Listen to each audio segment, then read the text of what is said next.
And cheers, quaffers, guzzlers, wiggers, sippers, and all other good people out there.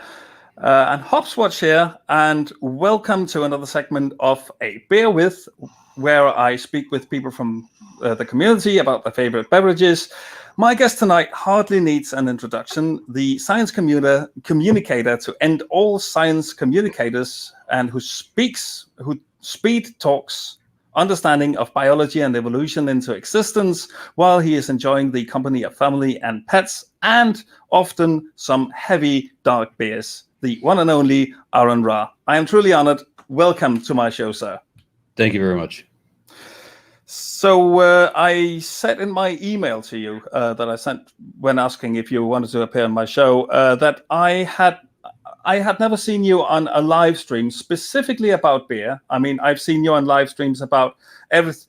I mean, mostly about science, biology, paleontology, geology, pseudoscience such as creationism, intelligent design, and even flat Earth. But have you ever been on a live stream before which was specifically about your beer preferences? No, the beer often comes up, but it was never supposed to be about that. That's how I saw it as well. So glad to have you here to have a chat about which beers you like. And so what are you having right now? If you start with that. I'm lucky that here in Dallas we have 7 local microbreweries, some of which are quite good. One of the 7 that are, I'm serious. When I'm looking for Imperial stouts and stuff, the best in the world exist here. There's a brewery called Tops in McKinney, Texas, which is just north of Dallas, and they do the full-grown series. So the basis is full-grown man, and this is a seasonal. This is full-grown hombre, and it is seasoned with ancho chilies. Okay, I'll just take a note of that, because maybe I'll get a chance to try some of those beers, or at least beers from those breweries. Are you coming to Dallas area? No, but many of the microbreweries export, and Denmark is actually quite the importer of craft beer, because we have quite the craft beer community around here as well. Well, unfortunately, this is hard to get even in Dallas. Sometimes we have to go to the brewery itself. And as I mentioned, this is a seasonal. I have an example of the next month's seasonal. This is full-grown Jack. And of course, they just changed, which name it is. So there's also full-grown Scallywag and full-grown Nick, and full-grown Beast is a good favorite. These are 12% ABV. Wow. And as you can see, it's completely opaque, thick black, basically a syrupy solid. As it's supposed to be. Yeah, wonderful. It's very thick. It's very sweet. It is almost like putting pancake syrup in a glass. If pancake syrup were 12.1 ABV. The full-grown Beast is 15% ABV. So that's wow. Yeah.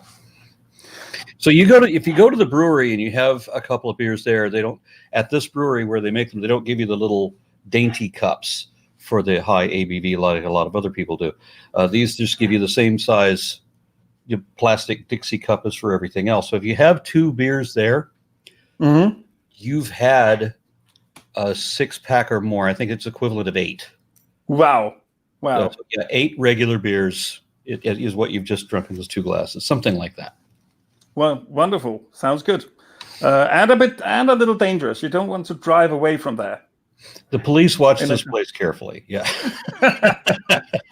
Okay. Also, welcome to everyone in the chat. I see all of you there. Critical Cripple, Dark Botherer, who's with whom I haven't talked before yet, but glad to see you here. Gonna go for it. Gnarly, you're there again. Good to see you. Jeff Breeze, of course. You're also an enjoyer of great beers. And Nerdy Rodent. Cool. So, I mean, if anyone has questions for Aron, put them in the chat. I'll see when I will get to them. I would like to introduce my beer for tonight, which is called the Barrel Aged Brownie Loop. Barrel-aged brownie Luke? Brownie loop, just like a loopity-loop. Okay, gotcha. And I will need these to read what it says on the label. It's an aged Imperial brownie stout of 11%. So, and the brewery says, we first brewed this monster with Brooklyn's other half. I think that's one of their other beers. I'll come back to that. We used brownie trimmings with we used brownie trimmings from Amas restaurant and cocoa husks. I guess Amas restaurant would be a local restaurant to where the brewery used to be, to dial up the chocolate brownie character. Every time we brewed it, we could barely keep it in-house.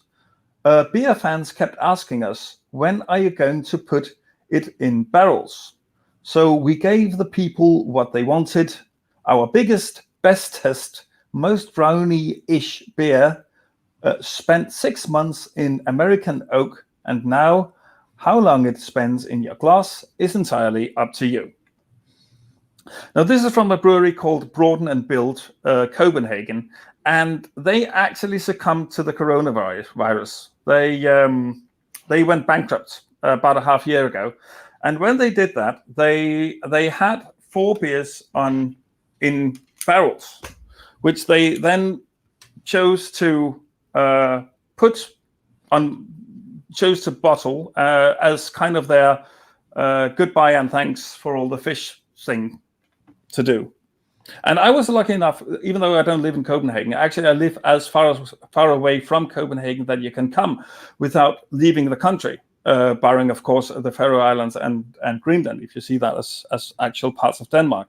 But I live as far away as you can come from Copenhagen, and I was lucky to get one of these. So I've been running a theme on my blog where I tried these 4 beers, and this is the last one. And I am so happy to be able to share this experience with you, viewers, and of course you, Aron. And putting it in a proper glass, my dragon glass, half pewter and glass.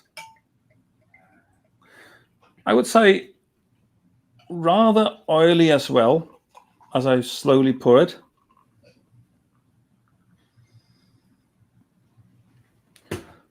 Reminds me of draining the crankcase on a 65 Chevy. That's how a proper stout should be, right? Yes, sir. See you there in the chat as well, Brainbug. So this would be a slightly more bitter. You say that your beer is liquid syrup on pancakes.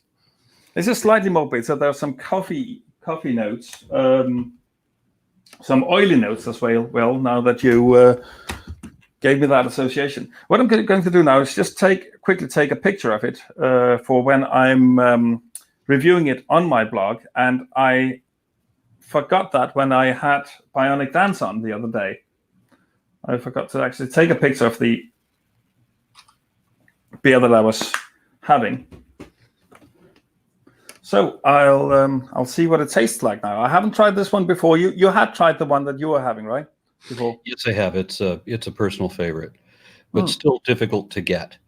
The brewer doesn't produce a whole lot. They make the best Imperial stout that I've ever had, and yet they focus most of their efforts on IPAs. And I don't get that. And I've gone to the brewery to complain in person. Everybody makes a goddamned IPA, and nobody should make an IPA. You make the best stout, make the best stout, damn it. And then, of course, if your favorite is full-grown scallywag, well, then you can only get that in September. And it's done, and you got to wait a year. And then there's a couple that are not very good, like full-grown Nick, for example, is basically drinking a fruitcake. Wow. Yeah, it's fruitcake flavored, and it's some kind of weird bastardization of Santa is on the box. As you can see, this one is a jack-o'-lantern. That's for the full-grown That's not the one I'm drinking now, but they're full-grown. Full-grown Jack is a pumpkin stout. Okay. Yeah, my wife had me try it at one of these little eclectic breweries that we have in our neighborhood, and I remember trying it, thinking that was the best pumpkin stout I've ever had. Mm-hmm. She got a growler of it, and I had it again the next day, and the next day was better. Okay. Out of the tap, out of the growler, I'm like, this is the best beer I've ever had. Wow. And so that just messed me up on this brand, and then I started trying the other ones and decided I liked them even better. So it was just a stairway up. Wonderful. Yeah, so wow. I'm completely spoiled now. Cool. Yeah, I have to admit, confess even that I don't think we share views on IPAs, because I do like a good IPA. Yeah, let me grab something else to show you. 1 second here. Okay.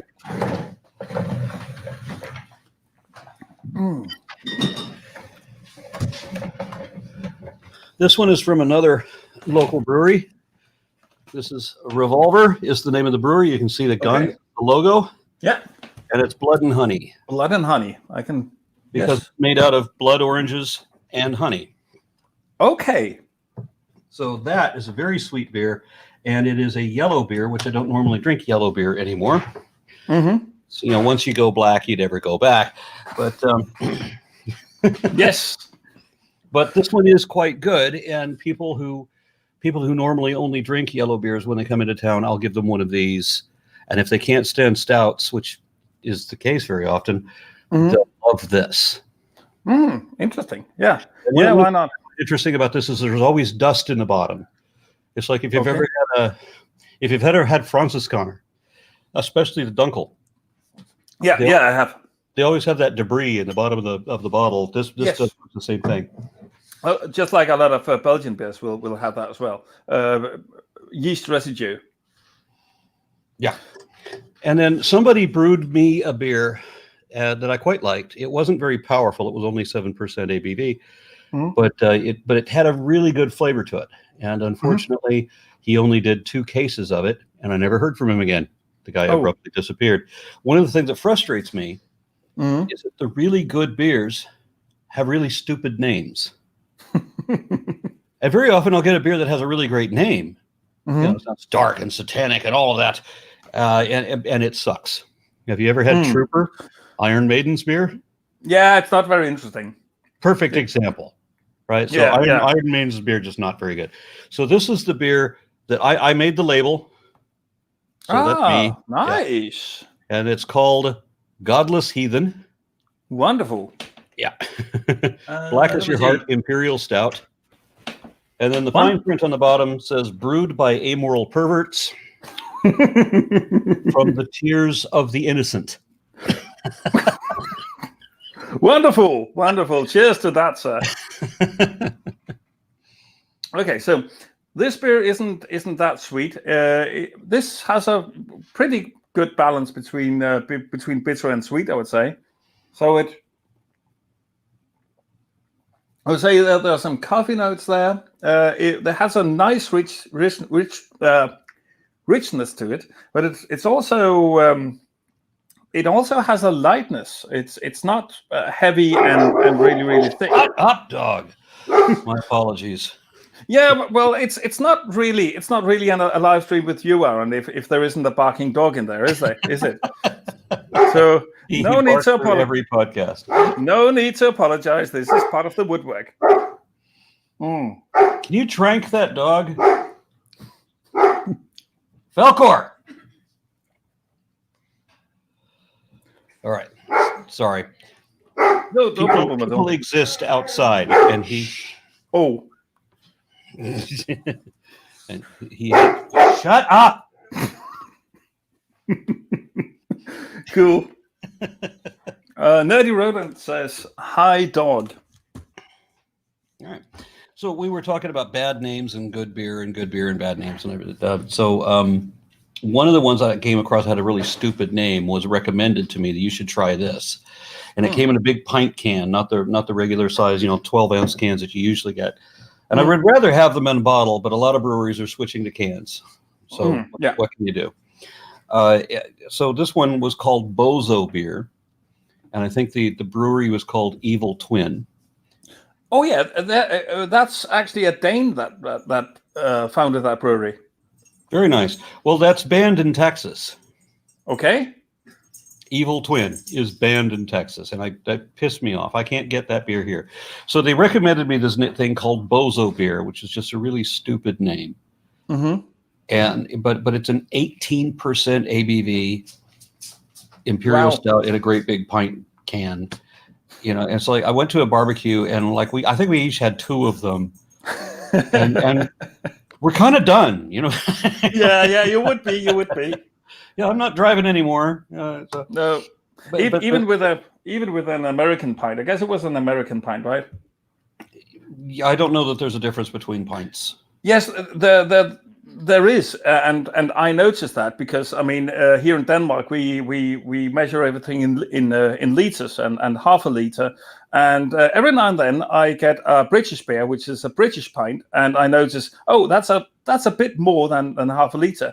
Then I get an American beer in an American pint can, and oh, that's a little less. So yes, there's a difference, and I have no idea why, but there is a difference. So this brewery, Evil Twin, also did another brand called Birthday Cake, and again, completely stupid name. Yeah, but stupid high ABV. It was like 18%, and very sweet, very thick. I mean, I quite liked it. Why can't you give something like that? One of these really good beers. Don't give it the stupid name like Bozo or Birthday Cake. Give that godless heathen. Yeah. Call that one 10,000 nuns and orphans eaten by rats. Give it. And when you were on Neil's show for the first time, you had even more Jesus, as I remember from Evil Twin as well. Yes, and that's the one exception where they actually had a cool name, and they did that one by accident. Oh, they did? Yeah, somebody said they were going to call it Jesus, and that was just a joke. And then someone else said even more Jesus, and everybody laughed, and then a little light bulb went on, and there you go, and suddenly it's on the can. Right. That's quite it's quite an interesting story, Evil Twin, because there is Jeppe. He's called Jeppe Bo Bersø. I'll just say it in Danish because that's his real name. He's the one behind the brewery, and he has a twin brother called Mikkel. Mikkel is by the way, the Danish version of the name Michael. Not that it matters, but there's Mikkel and there's Jeppe, and they are identical twins. And Mikkel also has a brewery. It's called Mikkela. And they absolutely hate each other, can't stand each other's company. And I mean, both of them are hugely famous and renowned for their quality beers worldwide. But they really can't stand each other. And the funny thing is, Mikkela is somewhat more successful, somewhat more renowned than Jeppe. Though I think actually Jeppe makes better beers. And you would think that Evil Twin was a name he came up for himself when he got into this food with his identical twin brother. Unfortunately, it's not like that. They came up with the name Evil Twin long before they stopped being friends. But still, it's still interesting that he's kind of the evil twin even now. Well, I wish I could get somebody to brew my beer, brew beer for me. Let me name something, because I'm frustrated to get really good beers with really stupid names. I mean, who wants to belly up to the bar and say, I want a full-grown man? Yeah, that's something. Yeah, you're right about that. Yeah. Well, I could say that just to, be obtuse, or just for the kick of it. Oh. There's another local Dallas brew, was closer to Fort Worth, but still in the area, and it's called Martin House, and their stout of choice is called Cocytus. Okay, I think that's how it's pronounced. It's Koky. TU or TYS. I'm not sure, but I mean, it's a strange spelling, and most people, some people have pronounced it coitus. It's difficult to tell, but I mean that's what I want. I want a dark beer with a dark name. Don't give me something with single digit ABV. Don't give me something that I can see through. No. And don't name it pixie dust or some such shit. I get it. This is actually a slightly dangerous beer because even though it's pretty strong, 11%, as I said, it actually goes down really, really smoothly. It has this light feel to it, which Russian Imperial stouts usually have. I wouldn't call this a brownie stout. I would rather call it a Russian Imperial stout because it has the lightness to it. So do you know about Russian Imperial stouts? I've had the Baltica Imperial stout a number of times, and I liked it okay until I found the local craft brews, which just really blow it out of the water. I can't even enjoy the Baltica anymore. We see Baltica. Is that's a brand actually owned by Carlsberg, isn't it? I don't know that. I know that it is marketed in Russia. And most of them, except for the Imperial Stout, most of them are the labels are printed in Cyrillic. Yeah, well, I'm quite sure Russia is actually one of Carlsberg's big markets, so it wouldn't come as a surprise to me that. And I'm pretty sure they have a brand called Baltica, and that may be the same one. And I wouldn't expect you to be very fond of anything coming out of Carlsberg. I remember many, many years ago, I started drinking the Baltica No. 6 Porter before I found at a beer store that didn't have the Russian Imperial Stout, and they didn't have much of anything really. For a long time, my favorite beer for the flavor and for the color was the Franziskaner Dunkel. I mean, I really, really liked that one. It was only 4.5% ABV, but the flavor was fantastic. And if you're familiar with it, it tastes an awful lot like this thing here. Really? Yeah. I do know. I have tried the I know. Now I remember. I drank that a lot when I was studying in Germany. But I don't think I've tried it ever since I started on my blog, which was 10 years later. And they discontinued it in the United States, and I had to go find something else. And then when we did a tour of Australia, and our hosts walked me into a bottle shop, and I just happened to walk into where they had Franziskaner Dunkel. And I got excited about that because it had been a year since I'd had one, since they canceled them in the U.S. And so I filled my shopping cart with that. Right. just took all of their Franziskaner Dunkel and left. Okay. And was it still just as good as an experience? Well, yeah, as I said, the flavor was quite good. It's not a very strong beer, but it's got a beautiful color and a beautiful flavor to it. There's something about the way that I would just do this weird thing where you hold the glass up to the light and see how the light refracts through it. It was nice. Of course, now I drink stuff the light won't get through. Okay.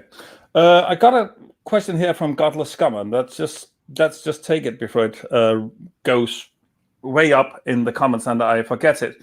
So I have had Polygamy Porter, yes. And did you like it? As I remember, before I discovered what I'm drinking now. And the local microbrews have just blown out of the water everything but Evil Twin. Evil Twin is the only thing that still competes. Okay. Yeah, as a matter of fact, the only thing that's better than what I have on my table at the moment is the Evil Twin birthday cake, which is just embarrassing that it has such a fucking stupid name. But you said they were banned in Texas. Yes. For reasons I don't know. So state legislature says you can't trade them in Texas. Compliance issue. Okay. That Evil Twin wouldn't do whatever Texas told him to do, so Texas said, "Fine, fuck you, you can't sell here." Oh, okay. So you have to go across state to get them if you want. So whenever I go visit another state, which until COVID was quite often, I would find myself in all the little craft brew places to get what I can there. Yeah, cool. Okay. So let's see. Will Dillerman says, do you and Aaron like, supposed to say, classic German beers like Rauchbier, Bock, and Helles? I don't think I'm familiar with any of those. Okay, so Rauchbier, that's smoked beer. They can be dark. They can be light. Do you actually call them light beers if they are yellow, so to say, like a lager? No, the light beer means is talking about calories.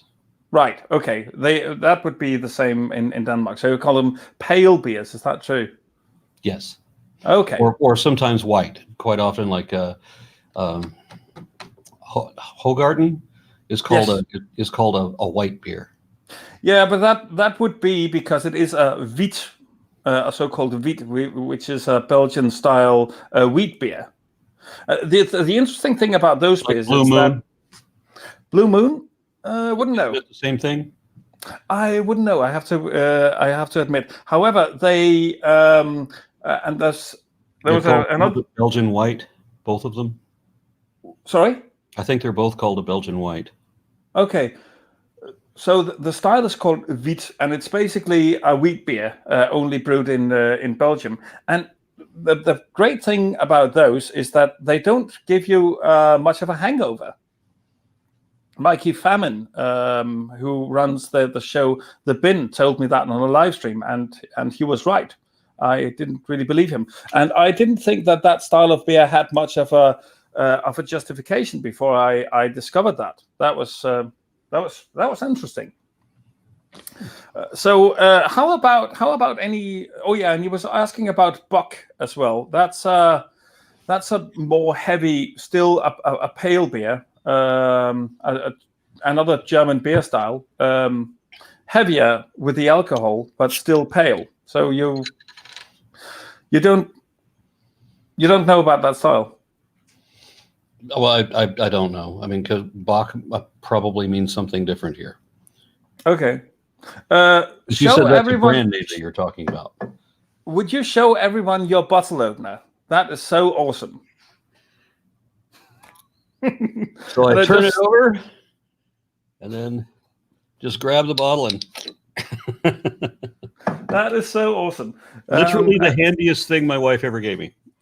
That's wonderful. And as I did show you also, I've got a bottle opener looking a bit like Theodore Roosevelt. Yeah, and what I've moved on to now is the Revolver Blood and Honey. Right. Okay. I also always got an opener with my keys. I found out at one time that when I was doing beer reviews on my channel, it made an awful lot of noise when I was taking out my keys to open the bottle. So I try to use other openers than that one. But also it's so you don't have oh yeah. Yeah. Come on, let me show everybody. This is the guy that figured out how to climb over my fence. Let's just hear that story. That's an awesome story. Yeah. So anytime he hears another dog barking, he goes sails over the fence. I've got a 6-foot fence and I've got a 5-foot dog. So he has superhuman abilities. He's named Falcor because he can fly, and so he just sails over the fence. So he looks like him as well. So we got these 8-foot posts, and about 8 inches above where the fence ends, I put another 2x6 plank running the entire length of the yard, which is elevated, as I said, 8 inches above where the rest of the fence stops on these 8-foot posts. And so it was so gratifying to see him trying over and over again, trying to climb the fence, and he can't get through that one post that's now in his face. So I delighted in that I finally don't have to, have, he would get out of the yard several times a day, and it wouldn't matter what blockage that I would do. So now I finally fixed that problem, much to his frustration. So I watched him for an hour today, busily digging a hole under the back gate.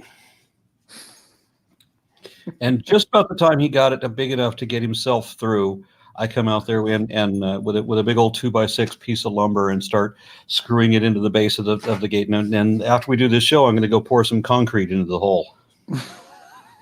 Wow. Well, okay. Dark Butterer just had an interesting comment here. Denmark is responsible for flooding the UK with Carlsberg. The Danes don't even drink it. If only, Dark Butterer. If only. Carlsberg is actually still very popular in Denmark, and there's still a lot of people who drink stale lagers like Tuborg and the Carlsberg Premium. Hold on a second. Shut! I have dogs growling at each other. Oh, okay.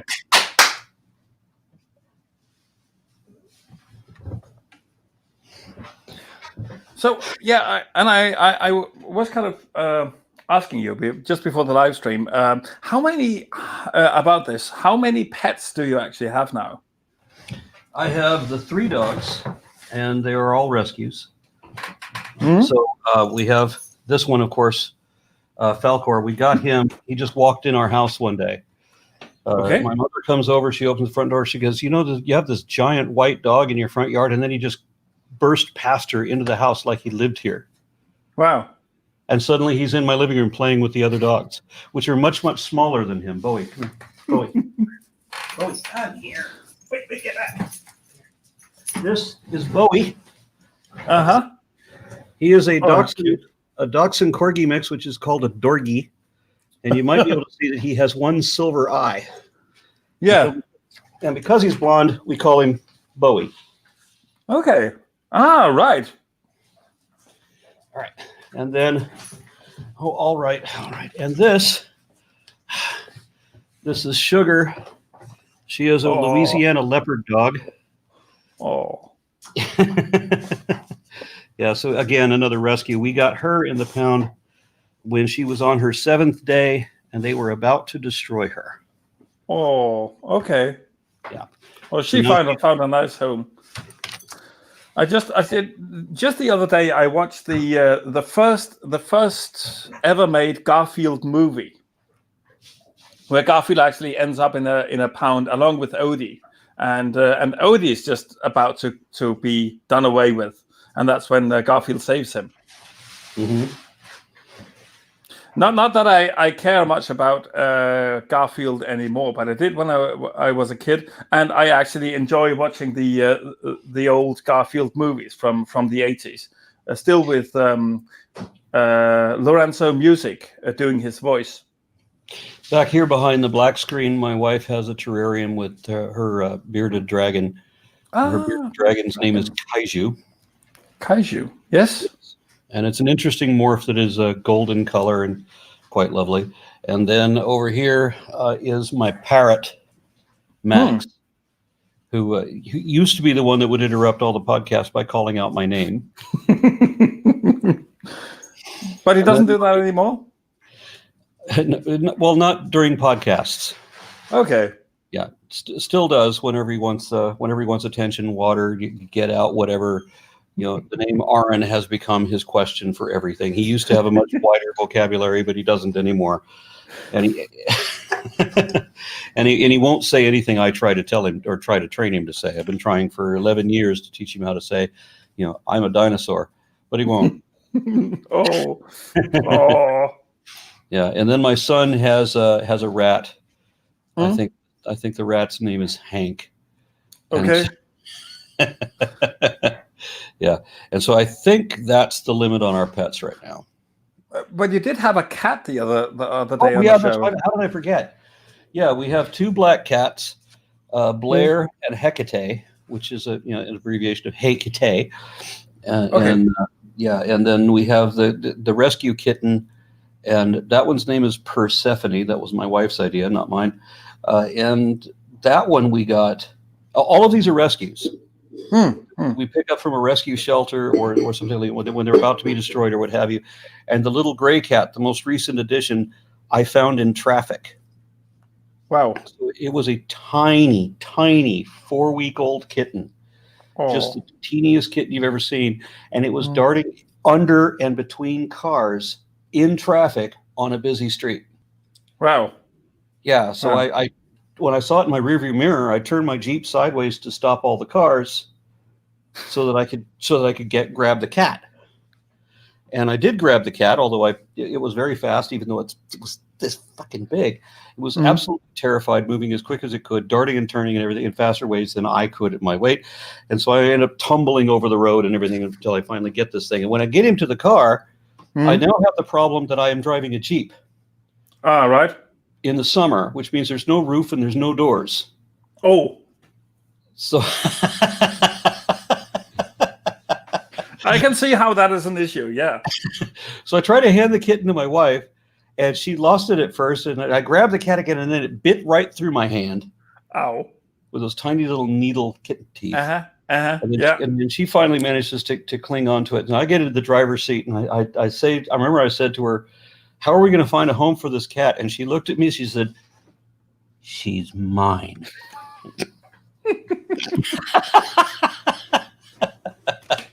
Okay, awesome. She's yours. So I've got well, sort of two pets right now. I've got my snake, who's called Vladimir Bechterev, named after the neurologist who diagnosed Joseph Stalin with schizophrenia, and interestingly enough, was found dead the morning after. Big surprise. And the mouse I'm about to feed him whenever he wants to eat again.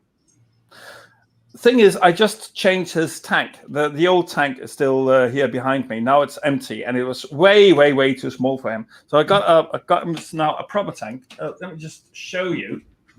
What kind of snake you got? It's a ball python. That's the new tank. We had a ball python for a few years. Yeah, I've had him since 2016. I've had, as far as the snakes, I used to live in the Sonoran Desert, and so I used to catch snakes quite a lot. And so I've had like a half a dozen gopher snakes and bull snakes. And then we moved here, and I had a red rat snake and a Tamaulipan rat snake, which was like the most beautiful snake I've ever seen, in an extremely rare morph. Rat snakes are awesome. Very, very surprisingly, the ones I had was very, very pretty. You know how this one had a shape of an acoustic guitar on its head. Okay. It's just beautiful, splendid coloration. And as I said, it's a very rare morph. I mean, I would look it up on Google, and it's very difficult even to find images of this thing. It's so rare. So I didn't realize. I caught it crawling across the sidewalk in the park. Yeah. And what an amazingly beautiful snake this is. So should have started breeding the things is what we should have done. Find somebody else that has one. Right. And I've had, I've almost had a number of snakes that I don't, that obviously don't count. I mean, every snake I've ever had in my house, whether it was the python or the rat snake, every single one of them ever always managed to get out. Oh, yeah. It might be the next day, or it might be the next week before I find it again. And so I had a Mojave diamondback rattlesnake. Wow. That it had struck a friend of mine in the backpack and got his teeth lodged in the backpack. Okay. The snake didn't grab flesh, but he couldn't let go. So the guy takes off his backpack and grabs the snake by the head and then put it I don't know what kind of a bag, but I guess a duffel bag. He do in a tie top duffel bag. Yep. And then I found out that he had left it in his car for 4 months. Oh no. Because he was waiting he wanted it to get loose, so he was going to skin it to make a belt. And I thought that was wrong. So I went out to the car and I picked up the bag. 4 months, mind you, 4 months this snake has been in here, and it's still alive. Okay, yeah. So I was amazed at that. I bring it home. I put it in an aquarium that I had at home that I had other animals in, and then I remember putting all kinds of shit on top of it. It's just like this thing is not getting. Every other snake I've ever had has always gotten out. This thing's not getting out. Right. The last thing I want loose in a house with young children is a Mojave diamondback rattlesnake. Yeah, sure. Yeah, we only had it one day because I'm trying to find a way to get rid of it. I'm thinking where can I release this thing? Yes. And then I find out that Texas has some pretty weird laws about this kind of shit. It's illegal to do anything with a rattlesnake other than kill it. Oh, It's illegal to catch it. But if you do catch it, it's illegal to let it go. So when it bit the guy's backpack and was then stuck, he then has to grab it. Mm-hmm. And it's now illegal for him to release it where he found it. The only thing you can legally do is kill it. And I was really upset about that. Of course. Yeah. So what did you do? The guy that wanted to make a belt out of it got it and made a belt out of it. Well, okay. Yeah, it was that or be up on charges for having a rattlesnake, and I can't release the rattlesnake.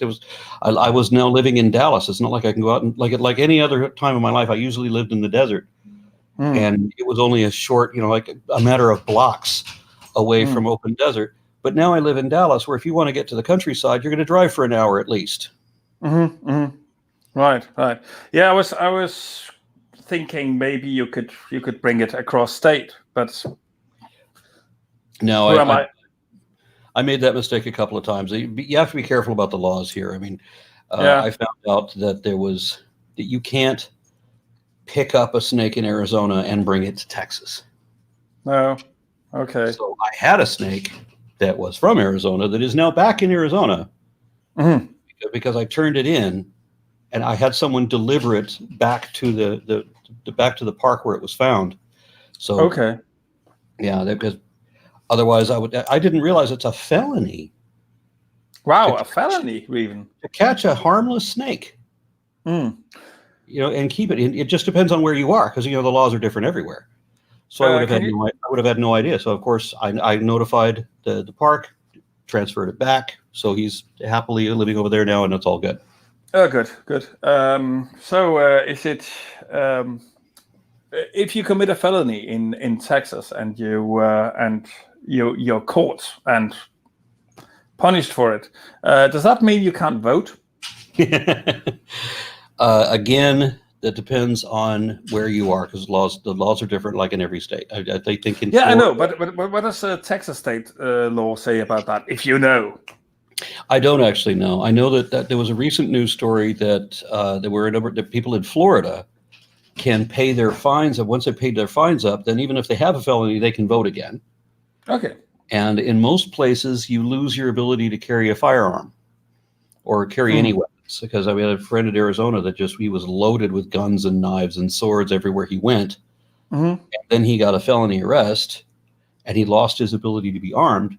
But then he petitioned to the judge, and the judge gave him back his weapons. So every time we'd see him, he'd always have two guns and at least 2 guns and 2 knives on him. Okay, yeah. It's not something that you see where I live. I have to say, rural Denmark. Okay, so I was asking that. But we thought of it as a law. They changed it here. It used to be, when I lived in Arizona, you can carry any weapon you want. So you can have. I could carry. I had a 12-inch bladed Bowie knife. I had a battle axe. I had a sword. I could wear them anywhere I wanted to, and I wore the Bowie knife, the huge, because when you have a giant Bowie knife, you find that you need it for everything. And then you could carry guns. They had this open carry. They didn't have concealed weapons. You can have open weapons. So carry a pistol on your hip, whatever. It wasn't legal to hide it. Then I come to Texas, and when I moved to Texas, it was suddenly illegal to have a gun or a knife on you. If the knife is more than 5 inches, then it's illegal. You could be arrested. And my Bowie knife was confiscated because it was 12 inches. It was in a friend of mine's car.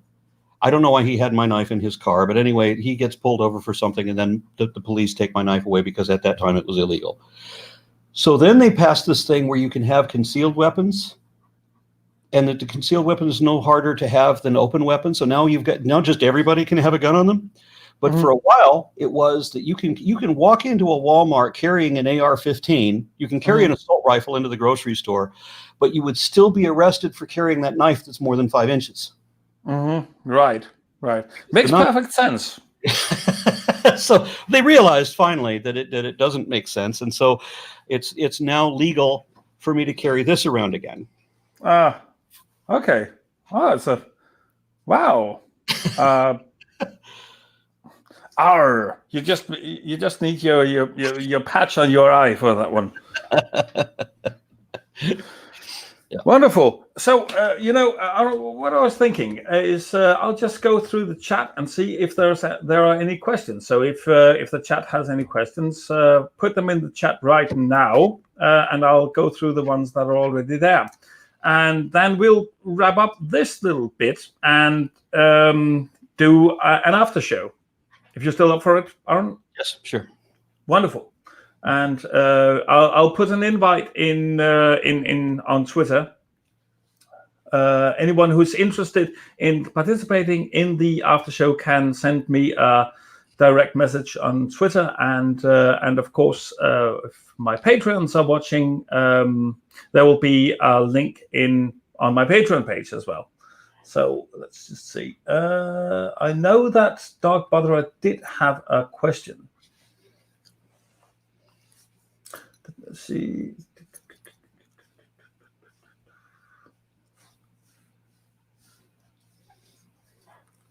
Just a sec. I'll have to go through this, and I'm a bit of a slow reader, so that's a curse. Right, I'll let these guys out. I'll be right back.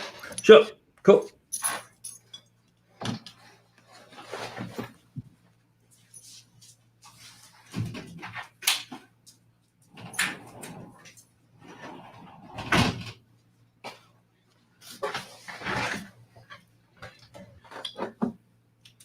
Let's see. Oh, we've got 9 people watching.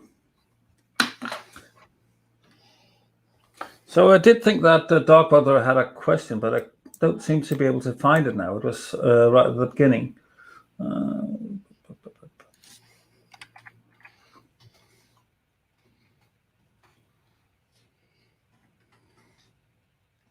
Oh yeah, there we go. There we go. Of course, this one. This one here.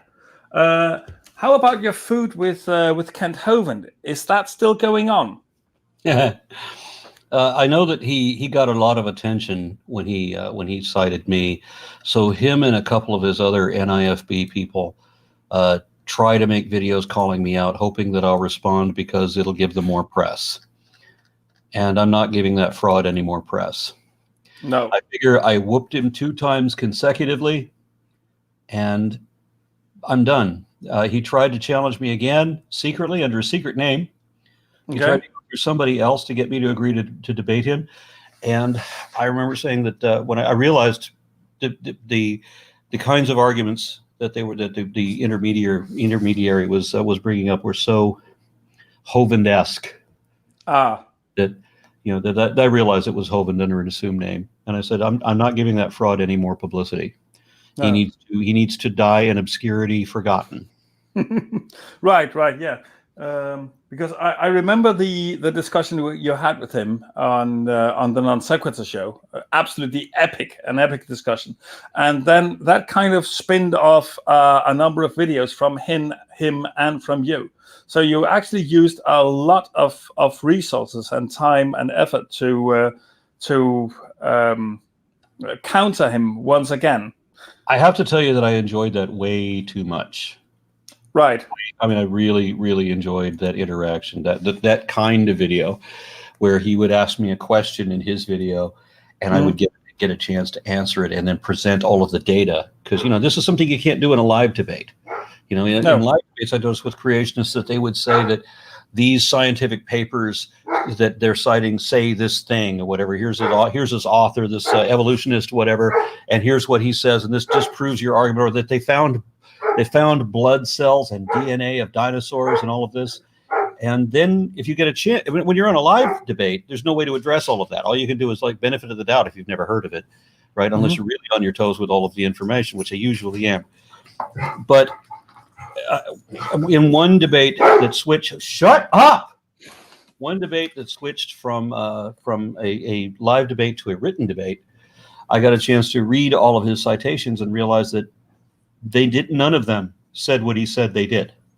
And so that's why I like it. You have the advantage of doing a written debate. You get a chance to read all of those other citations. You get a chance to show the proper rebuttal, but nobody wants to read a written debate.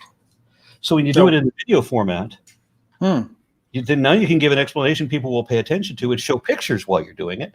And then that's just brilliant. That works beautifully well. But you did say that you enjoyed it a bit too much still. Oh, yes. It was like, I don't know, I was getting a sadistic pleasure. Okay. In that way, okay. So it's not that you think that you were using too much time and too many resources on it and kind of regretted it afterwards? No. Okay. Let me just see. We caught Jeff's question. I don't see any more, but I don't trust the comment section of StreamYard that much. Let me just see. As I suspected, it's working better on YouTube directly. So I just have to catch up with the live stream over there. Let me just see.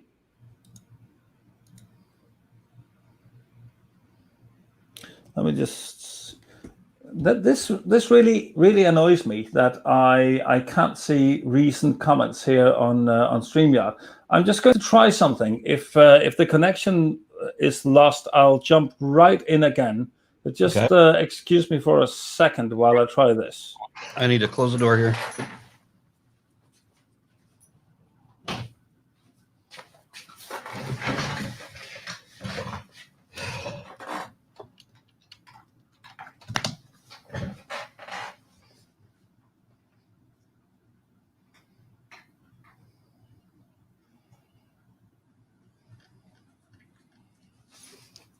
And I am back. So, yeah, as I suspected, StreamYard is not updating comments. The last comment I saw was from Will Dillerman, who asked the question I was throwing up on the screen. So that was a while ago.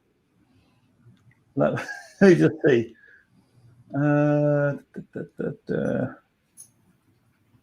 Okay, so Gnarly Voidrout has a question.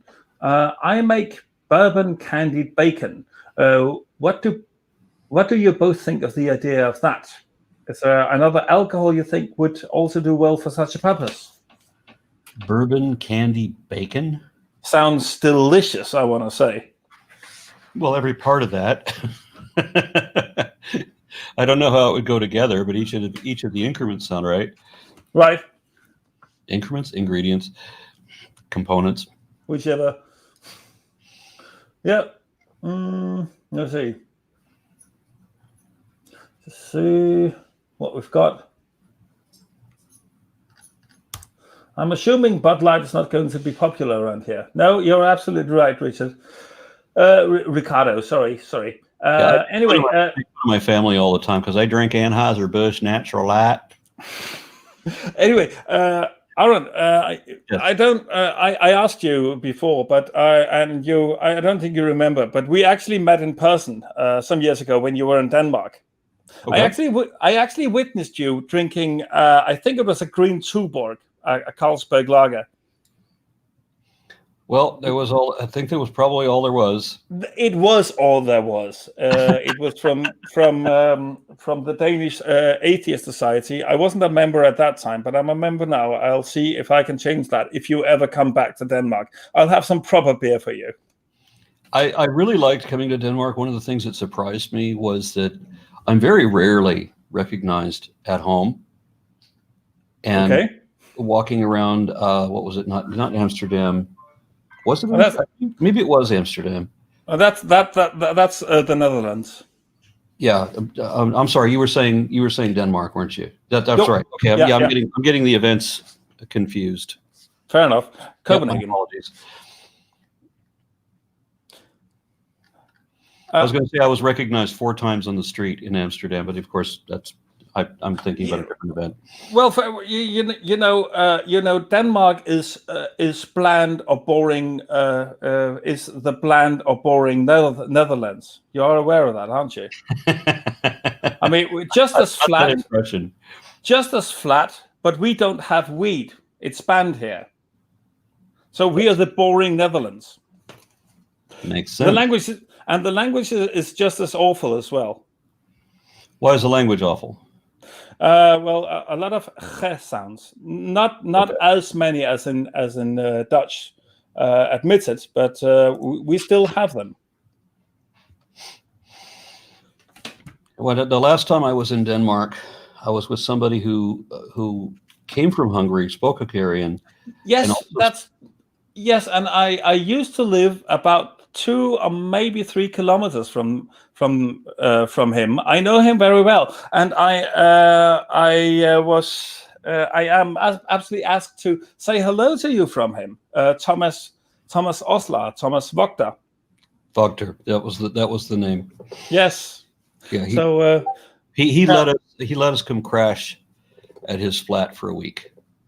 Wonderful. He was kind enough to he slept on the floor and let us sleep in his bed. Yes, that's him. That's him, all right. Yeah, he helped me move into the apartment when I was moving from one part of Copenhagen to another. He helped me move in. So he's a brilliant fellow. He took us through the seedier neighborhoods of Copenhagen so that we could see the drug dealers and the hookers. Wonderful. Just so that my wife could feel intimidated. Right. So this is a good comment from Cutler's comment. Not exactly a question, but still I want to throw it up there because I think it's wonderful. Hovenspitter.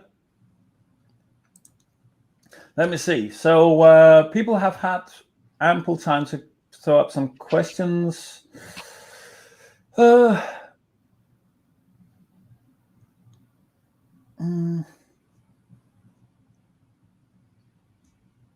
Right. There's a bit about the Steve McRae thing going on, and I have to say I don't care much about it, but I know that it's a thing. Yeah, I don't know. That name doesn't mean anything to me. We can move on. Okay, cool.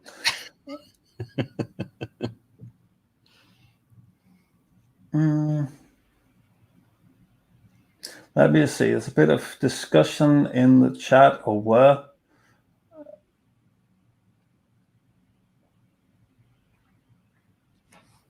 Okay, look, I don't see any more questions. If there are any, throw them into the chat when we're doing the after party, which will be in, let's just say, I'll see if I can get, I don't have to do much before doing it. So let's say it's 1:15, it's in 15 minutes, roughly.